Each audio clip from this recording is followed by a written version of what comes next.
Hello everyone, my name is Xiao Sun and I'm currently a research scientist in the University of Minnesota. In today's audio, I would like to talk about a method of improving the value of one of the largest co-products in the US. The US is the world's largest bio-based ethanol producer, which contributes to around 55% of the total world ethanol production in the year of 2022. Ethanol is mainly utilized as a clean liquid fuel and blended with gasoline to make our vehicles more efficient and cleaner with less toxic emissions. The ethanol in the US is mainly produced from corn. During the process, the starch in the corn is liquefied and fermented to ethanol, and the residue after ethanol is extracted is co-product, which are spent corn grains consisting of concentrated oil, protein, and fiber. This co-product goes through a series of downstream processing to separate the oil and drying to produce dried materials called distillers grains and solubles, or DDGS. The DDGS production is huge in corn ethanol facilities, with 33 million metric tons produced in 2022 in the US.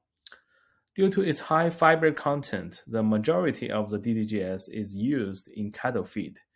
However, market of the DDGS in monogastric animals such as swine and poultry is relatively small, mainly because of the high fiber content, low quality of protein, high concentration of phytate, which is a non-digestible forms of phosphorus, and sometimes mycotoxins contaminated during the storage and the transportation.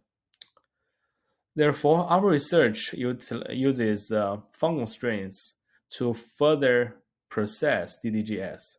The fungal strains used are usually edible or generally considered as safe.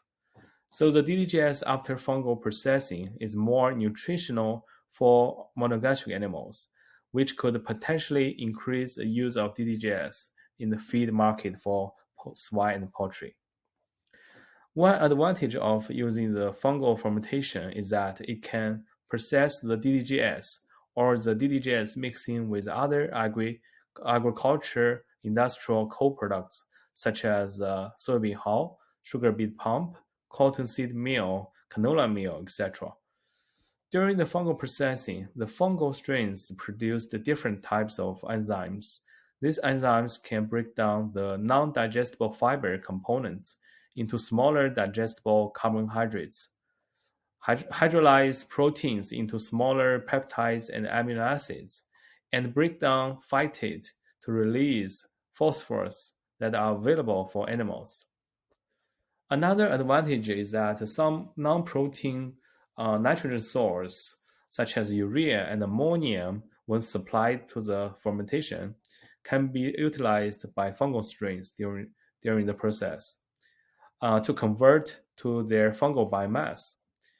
And the fungal biomass is usually rich in some essential amino acids such as lysine and tryptophan that are otherwise considered limiting amino acids in animal feed.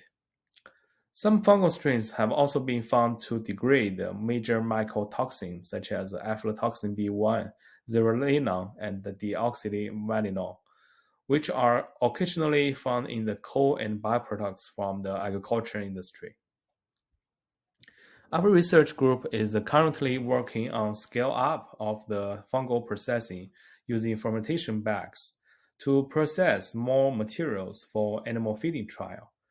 And we believe that scale-up of this fungal bioprocessing and further commercialization of processing the DDGS could eventually improve the usage of the DDGS in the monogastric animal market and reduce the reliance on the soybean and corn-based diets, and also reduce the extensive plantation of crops that has excessive usage of land, water, fertilizers for animal feed production. Thank you for listening.